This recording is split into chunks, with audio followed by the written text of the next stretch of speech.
Online TV.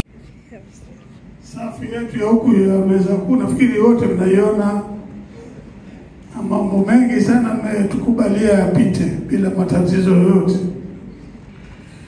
Mbele yangu katika meza kuu hii tuna viongozi wa chama kama tulivyoidhinisha, tulivyokubaliana. Kwangu kulia kuna ndugu makamu mwenyekiti, ndugu Isa Abasi, yuko Zanzibar yeye. Mtu wa kwanza na anafuatiwa na makamu mwenyekiti bara, mama yetu Devota Minja, yeye ni makamu mwenyekiti bara. Sawa? Naomba makofi basi.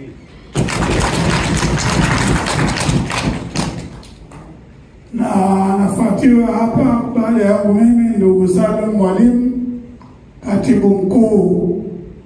Yeye anatoka upande wa Zanzibar, lakini alikuwa katibu mkuu wetu Tanzania nzima. Jamani. Alafu tuna Benson Kigaila, naibu katibu mkuu bara. Na mwisho ni ndugu Mohamed Masoud, ambaye alikuwa kwanza hapo katibu mkuu Zanzibar, sasa anakuwa naibu katibu mkuu Zanzibar. Basi mpaka hapo majina tumeyaridhia. Mmeridhika? Ndio. Mmeridhika jamani? Ndio. Watatu.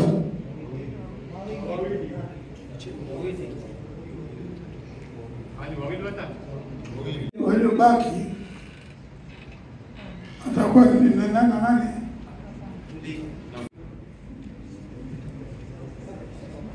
Mwenyekiti. Ikamilika, tutawaita au watajulishwa. Tutajulisha waandishi wa habari, alafu watawatangazia wananchi. Asanteni sana.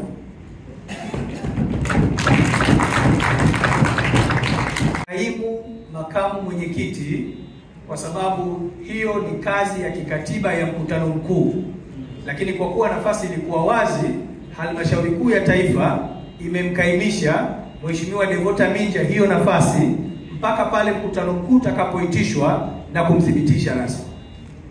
Tumeelewana? Lakini makamu mwenyekiti Zanzibar anaendelea yule hakaimu. Naibu katibu mkuu Zanzibar hakaimu.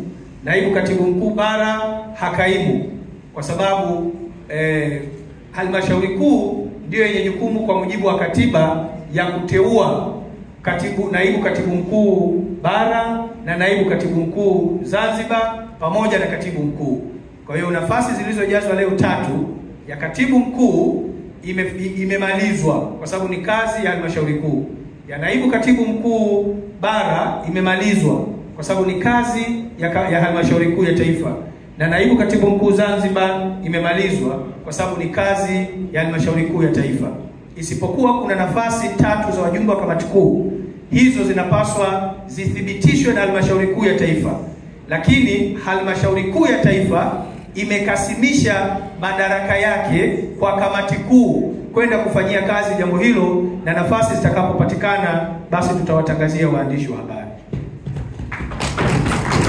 Zungumza nanyi kwa mapana tarehe 21 kuanzia majira ya saa 3 asubuhi kwenye ukumbi wa Ubungo Plaza, tutakapokuwa na tukio kubwa la kuwapokea mamia ya wanachama wapya wa Chauma pamoja na mambo mengine tutayaeleza siku ya Jumatano. Kwa hiyo leo tusiipakue pilau yetu kabla ya wakati. Tunaomba tupokee mabadiliko madogo ya safu ya uongozi, lakini natupokee taarifa hiyo kwamba zaidi tutayazungumza siku ya Jumatano tarehe 21 ukumbi wa Ubungo Plaza kuanzia saa 3 asubuhi. Asanteni sana, Mungu awabariki sana. Kwa hiyo mnaweza mkatupisha kidogo waandishi wa habari ili tufanye sasa ufungaji rasmi wa kikao chetu. KM Online TV.